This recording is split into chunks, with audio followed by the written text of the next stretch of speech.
Welcome to my channel.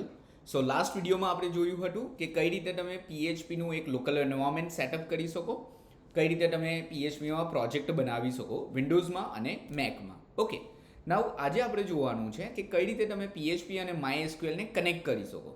Okay, ચલો તો start કરીએ. સો અત્યારે આપણે ધારો કે પ્રોજેક્ટ ઓપન કરીએ છીએ તો આ રીતે ડિરેક્ટરી મળે છે. ઓકે, સો ઇન્ડેક્સ ઓફ જે પણ આપણું ફોલ્ડરનું નામ છે તે. તો જો ધારો કે તમે કોઈ google.comની સાઇટ ઓપન કરો છો તો આટલે આપણે કોઈ પેજનું નામ નથી આપતા. શું થાય છે કે જે પણ ડિફોલ્ટ પેજ હશે તે ડિફોલ્ટ પેજ કોલ થઈ જશે.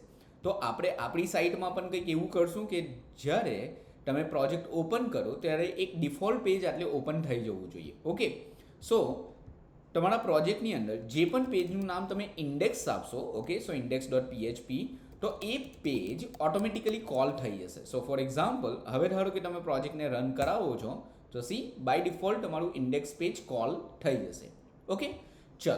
સો એટલે આપણે કઈ રીતે પીએચપીનું કોડિંગ કરશું. ઓકે, સો આપણું આ હોમ પેજ થશે અને પહેલું આપણે કનેક્શનનું કોડિંગ કરવાનું છે. તો પીએચપીનું કોડિંગ લખવા માટે આપણે પીએચપી બ્લોક યુઝ કરશું. ઓકે, સો કઈ રીતે તમે સેટઅપ કરશો, બિકોઝ ફર્સ્ટ ધારો કે તમારે ક્રૂડ ઓપરેશન આ ટેબલની અંદર પરફોર્મ કરવા હોય તો પહેલાં તો આપણે આ ડેટાબેઝને પ્રોજેક્ટ સાથે કનેક્ટ કરવું પડશે. મતલબ આપણે આટલે કનેક્શનનું કોડિંગ લખશું. કનેક્શનનું વેરિયેબલ, ઓકે, પીએચપીની અંદર વેરિયેબલની આગળ ડોલરની સાઇન આવશે. ઓકે, કનેક્શન કરાવવા માટે આપણે યુઝ કરશું MySQL connect નામનું ફંક્શન.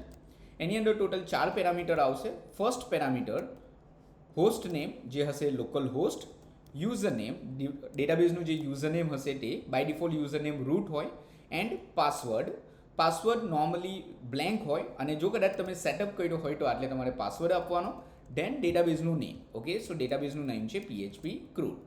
ઓકે, સો આ ચેક કરાવીએ કે ઇફ કનેક્શન થઈ ગયું હશે તો echo connected, else echo not connected. Okay, ચાલો. સો ચેક કરાવીએ આપણે કોડિંગ બરાબર ચાલે છે કે નહીં. તો સિમ્પલી આટલેથી એકવાર રિફ્રેશ કરો, કનેક્ટેડ આવી જશે. જો કદાચ તમારું કોઈ હોસ્ટ નેમ મિસ્ટેક હશે, ફોર એક્ઝામ્પલ આપણે હોસ્ટ નેમ બરાબર નથી લખતા તો આટલે આવી જશે નોટ કનેક્ટેડ. ઓકે, સો પીએચપીમાં કનેક્શનનું કોડિંગ આ રીતે તમે કરી શકો. ઓકે, થોડું આને ઓર ઇમ્પ્રૂવ કરીએ. ફોર એક્ઝામ્પલ આટલે આપણે એક H1 લખીએ છીએ કે ભાઈ આ હોમ પેજ છે. ઓકે, નાવ જો કદાચ કોઈ કનેક્શનની અંદર ઇશ્યુ આવે છે, ઓકે, સો નોટ કનેક્ટેડ બતાવે, જો ઇશ્યુ આવે છે તો આ પર્ટિક્યુલર પેજ રન જ નહીં થવું જોઈએ. ઓકે, તો એના માટે આટલે તમે યુઝ કરી શકો ઓર ડાઈ નોટ કનેક્ટેડ. ઓકે, સો આનો મતલબ શું થયો કે જો કદાચ આ લાઇનની અંદર કંઈક પ્રોબ્લેમ આવશે, મતલબ જો કનેક્શન નહીં થશે તો એ આ નોટ કનેક્ટેડ વાળો મેસેજ ડિસ્પ્લે કરી દેશે અને ડાઈનો મતલબ શું થયો કે આટલેથી તમારું કોડિંગ આગળ વધશે જ નહીં, મતલબ પેજ હવે એક્ઝિક્યુટ થશે જ નહીં. ઓકે, સો નોટ કનેક્ટેડ અને આટલે તમારું એક્ઝિક્યુશન જે છે તે સ્ટોપ થઈ ગયું. સો જો પ્રોપરલી કનેક્શન હશે તો આટલે કનેક્ટેડ બતાવી દેશે. સો જો તમે ડાઈ લખો તો આ એલ્સ લખવાનું કંઈ કામ નથી, બિકોઝ આટલેથી એક્ઝિક્યુશન તો તમારું આગળ વધશે જ નહીં. ઓકે, સો આ રીતે તમે પીએચપી અને MySQLને કનેક્ટ કરી શકો.